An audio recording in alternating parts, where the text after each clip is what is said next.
Good afternoon, YouTube. Today we have an unboxing of a LG 3D monitor.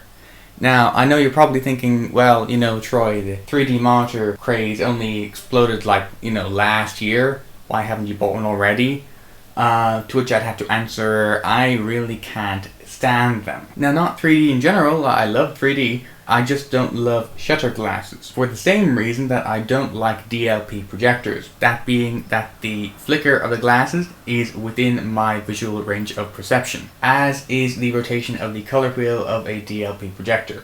Now, what makes this monitor an exception is that rather than using field sequential 3D, it uses a form of polarized 3D, which is rather similar to what you'll find at your local cinema, with a few differences which it probably isn't really worthwhile to explain here. But let's get straight into the unboxing. My trusty pink screwdriver, and we'll open the box. Get down there. We're going to need to go sideways. Alright. Oops. That would have been good. Find a better place to do my next unboxing. Stand, which we'll look at in a moment. Or maybe not. Instructions and a CD containing the Tri-Def 3D software. 3D monitor glasses here, which not sure if this is actually circularly polarized or linear polarization. That will determine whether or not we can use real D glasses on this display, but we will find out in due course. Power cable, of course. DVI, VGA, miscellaneous black thing which I'm not going to mess around with, and we'll pull this thing out. Now, I'm going to do this somewhat professionally, by which I mean ripping the thing off. Oh.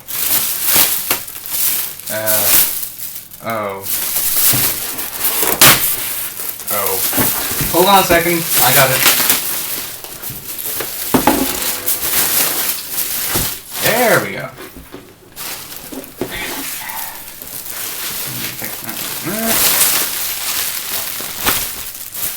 Okay. Quite a large display. It is advertised at 23 inch, although it is 23.6. Basically, it's 24 inches. Probably attach our stand. LED, Full HD, HDMI, 3D, 2D, 3D, which is rubbish because it isn't possible. Brighter 3D, that is actually a fact. It can boost the backlight. Flicker free, yes, that's wonderful. Electron wave free, sounds like an advertising gimmick. And 3D glasses, wonderful. Now, before we turn this thing on, a couple things to note. There have been greatly mixed opinions about this screen, going anywhere from great alternative, cheaper alternative, to active 3D, to it's not particularly good. Now, as you should know if you've been watching my videos for more than 2 weeks, I am ridiculously picky when it comes to display quality. So if either the 2D or 3D side of this monitor is not up to my criteria for a reasonable display, don't worry, you are going to hear about it. And let's go. Check signal cable. With the opportunity at hand, let me just say that the backlight bleed on this display is considerably less than on either my 21.5 iMac or my 27-inch ACD, which cost 8 times the price. And let's plug it in. Screen is now on, and we'll play around with it. Okay, so I played around with the 2D aspect quite a bit now.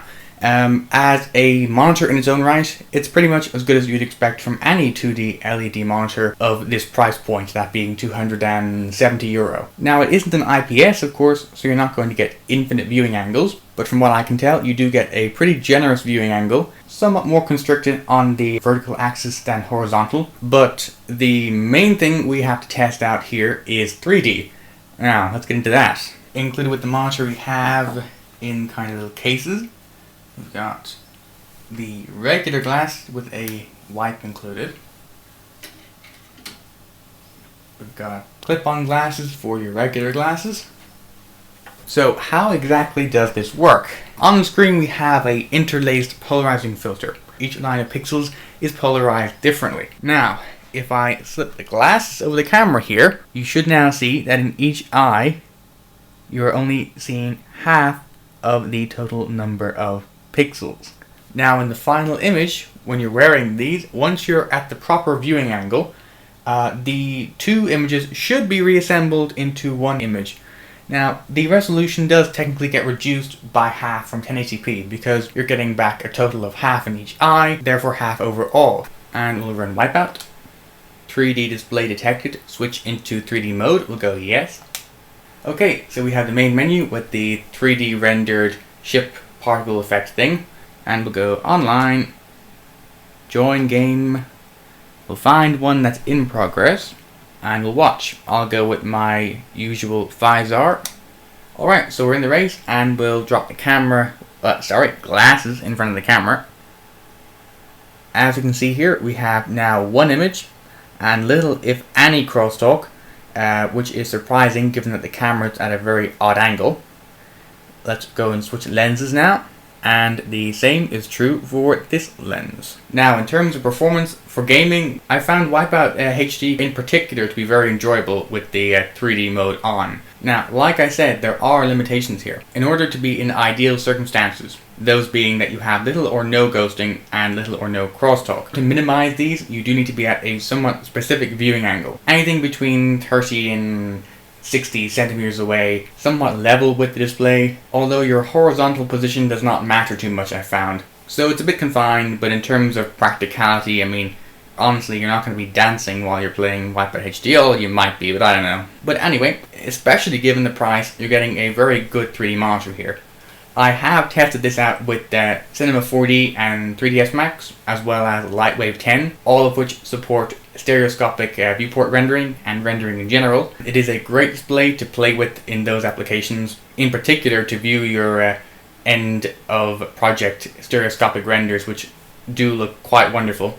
Also 3D Blu-ray movies, I've tried a couple of those and they look pretty darn good. Definitely a good substitute for a €1,500 active display.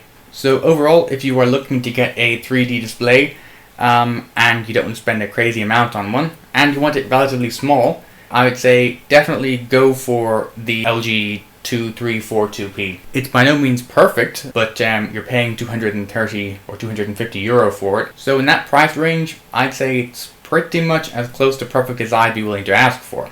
Oh, and yes, you can of course connect this to your PC and play 3D YouTube videos and games and stuff like that. That's kind of implied by the fact that I said I already used it with my PC, which I've just forgotten till right now, but never mind. And finally, because I've never mentioned this one before, if you have PSN and would like a game of whatever, do send me an invite to Troy2062 on PSN. So anyway, thank you very much for watching. If you enjoyed this video, found it useful, boring, insightful, stupid, annoying, or any combination of the above, please do consider subscribing for more of whatever you found in this video.